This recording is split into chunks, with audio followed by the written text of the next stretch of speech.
Have you ever sat in your own living room and felt like a stranger? The pictures on the wall still show your smile from years past. The cushions still hold your shape. The dinner plates still rest in the same cabinet. But somehow, the warmth is missing. The air feels different now.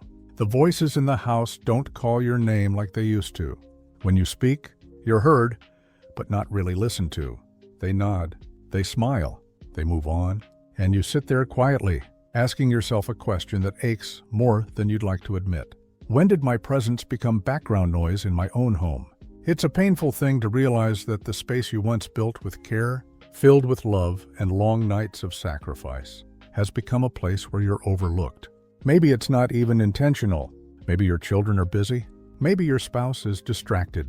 Maybe the people around you simply assume you're fine, because you've always been the strong one, the peacemaker, the helper, the one who never complains. But just because you've learned to stay silent doesn't mean you don't feel the silence closing in. I spoke recently with a woman named Anita. She's 71, lives with her son, daughter-in-law, and 2 grandchildren. She moved in after her husband passed, hoping to be closer to family, to feel connected, to be part of something again. But instead, day after day, she found herself sitting alone in the kitchen. She cooked, she cleaned, she even helped pick the kids up from school. But at the dinner table, her voice was quieted, her stories interrupted. Decisions made around her, not with her. She told me, "I don't need them to bow down to me. I just want to feel like I still matter." That longing to matter is not about pride. It's about humanity. We all want to feel seen, not just tolerated, but cherished. And after 60, when so much of life has been poured into caring for others, it becomes more important than ever to reclaim your right to take up space emotionally, physically, and spiritually, because this isn't just about being ignored. It's about the slow erosion of your presence, the way your opinions are bypassed, the way your needs are brushed aside, the way your kindness is accepted without acknowledgement. But here's the good news. It doesn't have to stay that way. Anita began to make small changes, quiet but powerful ones. The first thing she did was stop apologizing for existing. That sounds simple, but think about how often we say things like, "Sorry for being a bother," or "I didn't mean to interrupt," or "Don't worry about me." She started speaking without shrinking. When her son asked what she wanted for dinner, instead of saying, "Anything's fine," she began saying, "I'd love something warm tonight. Maybe that curry we made together last winter." And something shifted. When you stop minimizing yourself, others start to take notice. You don't need to be loud. You don't need to demand, but you do need to speak from the heart, with calm certainty that your voice belongs in the room. Another change Anita made was reclaiming her physical space. For a long time, she had kept her things tucked away in a corner, her knitting, her books, even framed photos of her late husband. "I didn't want to be in the way," she said. But one afternoon, she picked a spot by the living room window and made it hers. She added a soft chair, a small table for tea, a photo of her wedding day. She started reading there every morning, light pouring in. She didn't ask permission. She simply claimed her corner. That spot became more than a seat. It became a statement. "I am still here. I am still me." And the family noticed. Her granddaughter began sitting with her. Her son asked about the book she was reading. Slowly, gently, her presence began to glow again in the home, not because she pushed her way back in, but because she stopped erasing herself. Taking back your space starts with remembering that you have every right to exist fully in the places you've helped build. I also met Brian, a retired mechanic who lived with his daughter's family. He used to joke that he was the invisible roommate. "They don't mean to ignore me," he said, "but sometimes I feel like furniture that talks." So he did something brave. He initiated what he called Tuesday tea, just 1 hour a week, where he made tea and invited anyone in the house to sit and talk. No agenda, no pressure. Sometimes it was just him. Sometimes it was his grandson, asking about old cars. Other times, his daughter would sit quietly, her phone down for once. That ritual didn't fix everything, but it reminded everyone, including Brian, that he still had something to offer. His time, his stories, his steadiness. You don't need to wait for someone else to invite you in. You can create sacred moments and spaces, however small, where you are not overlooked, but present, grounded, whole. Because here's something I want you to remember. Your presence is not a burden. Your stories are not outdated. Your needs are not interruptions. You are allowed to be here, fully, freely, without apology. And the more you claim that truth, not in anger, but in quiet certainty, the more the walls around you begin to shift. The more the people in your home begin to see you again, not as someone fading into the background, but as the beating heart of the home they've taken for granted. Sometimes the hardest part about being dismissed in your own home isn't the silence itself. It's the quiet story it tells you about who you are, or who you think you've become. You start to wonder if maybe you're just being sensitive, if maybe your time really has passed, if maybe it's just how life goes. Children grow up, people get busy, and you learn to stay out of the way. But deep down, something resists that story.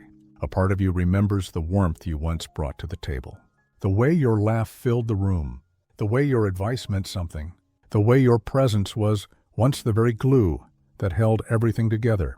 And it still can be, but it has to begin with something most of us were never taught: the quiet power of boundaries.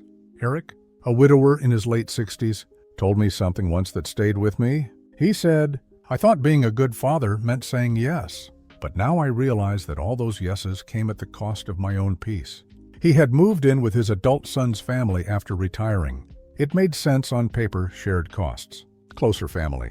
But over time, his room began to feel like a box. His mornings were rushed, his opinions disregarded, and when he tried to carve out space for himself, he was met with eye rolls and passive sighs. So he began to practice something that felt strange at first: saying no with love. When his son asked him to run errands at the last minute, Eric smiled and said, "I can't today. I have something I need to do for myself." That something might have just been sitting in the park with a book, or walking without a destination. But it mattered, because it was his. Boundaries aren't walls, they're bridges. They say, "I respect myself, and I trust you to respect me too." When we don't set boundaries, we end up carrying the weight of everyone else's comfort, while quietly losing our own. Tiffany, 63, had a similar journey. Her daughter's family lived with her. At first, she was thrilled to have the house full again. But after a few months, it became clear that she was no longer grandma who helps, but grandma who does everything. Dishes left in the sink, doors slammed without a thought. A general sense that her home was no longer hers. One night, after a particularly long day, she wrote a letter. Not angry, not accusing, just honest. She read it to her daughter the next morning. It said, "In part, I love you. I love having you here. But I need us to talk about the way we're sharing this space, because I'm starting to feel like a guest in my own home." That conversation led to changes, some small, some profound, shared chores, more thoughtful communication. Even just the shift of someone asking, "Is this okay with you, Mom?" made a world of difference. You see, being ignored often isn't about malice. It's about habit. And when you never speak your needs, people forget you have them. Reclaiming your space doesn't mean demanding attention. It means honoring your presence enough to speak up before resentment takes root. It also means letting go of the idea that love should be unconditional to the point of self-erasure. Melissa, now 70, told me something beautifully simple. She said, "I realized I was waiting for my family to treat me better while I was teaching them how to treat me by never standing up for myself." That realization changed her. Not overnight, but deeply. She began dressing in ways that made her feel proud. She started turning the music up while she cooked, not for anyone else, but because it brought her joy. She stopped rushing to answer every request. Sometimes, she'd say, "Let me get back to you," and she actually meant it. There's a quiet shift that happens when you stop trying to earn your place and start inhabiting it. You walk differently. You speak differently.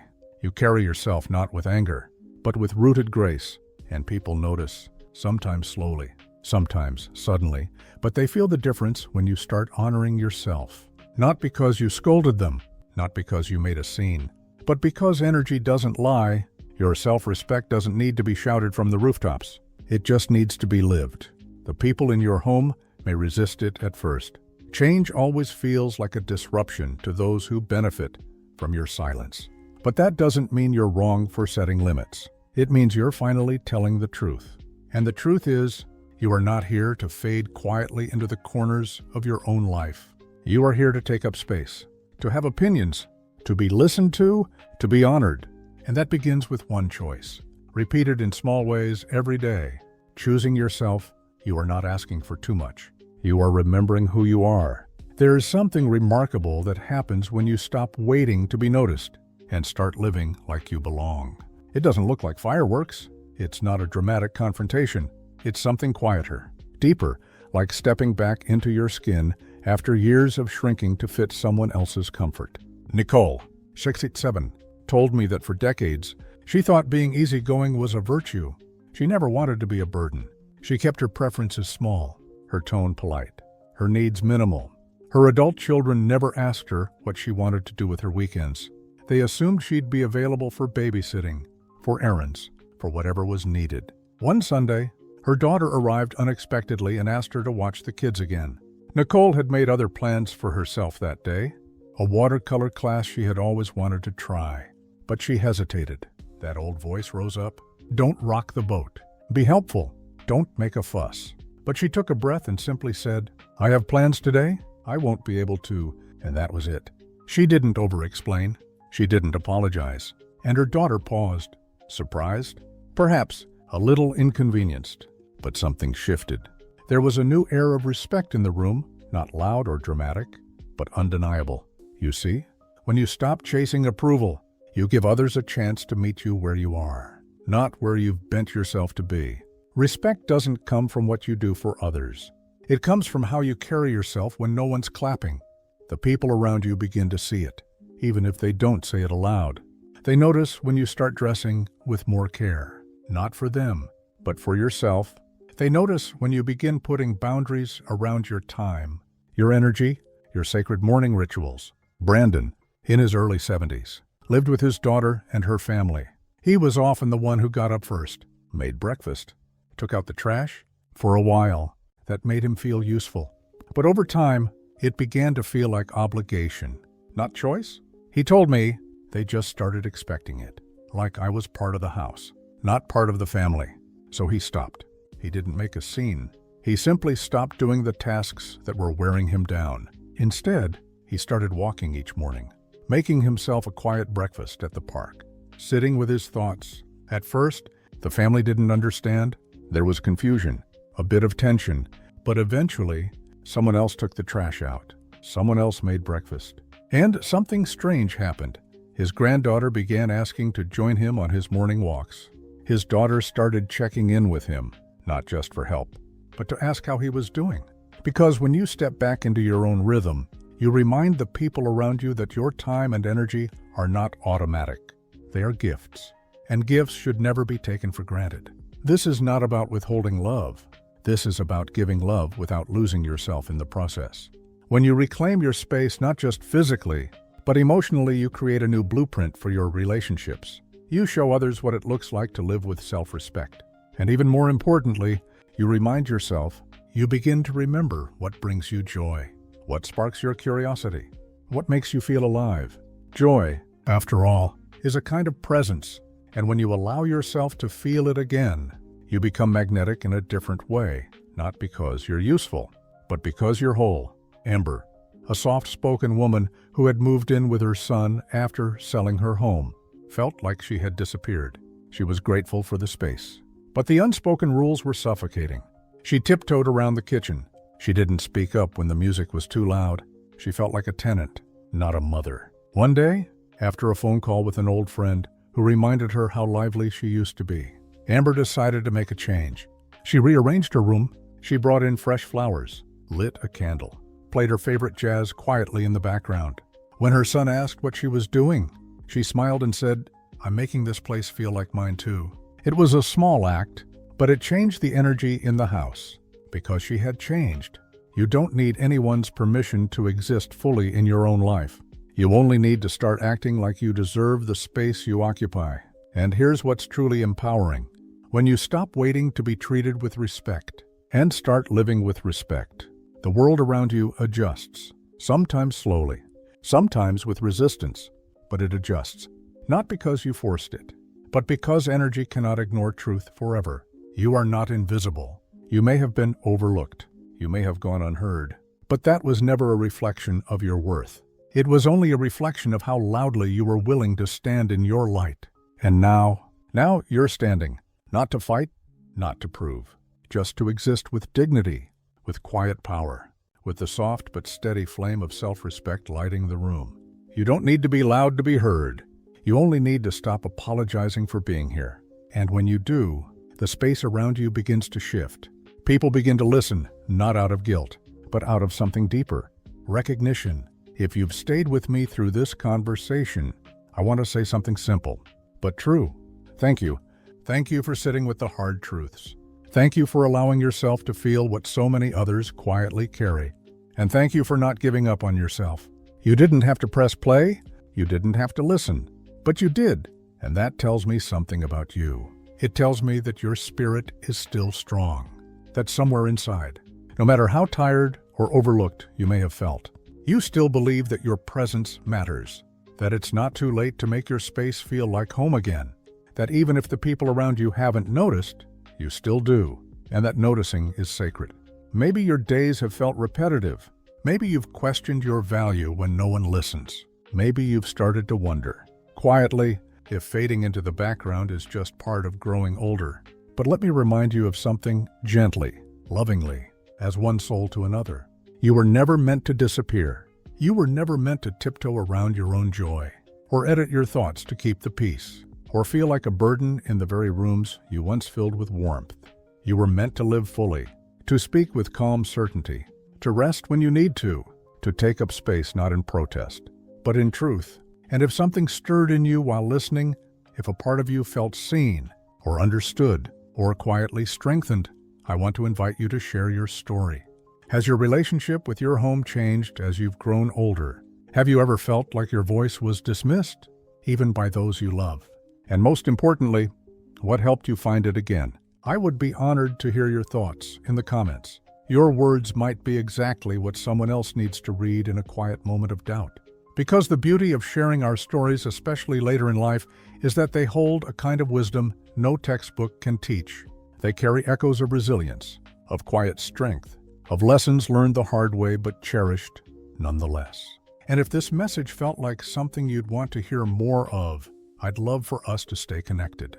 Not because I'm chasing numbers, but because these conversations matter, because you matter. Click subscribe if you feel called to. Join this growing space of honesty and empowerment.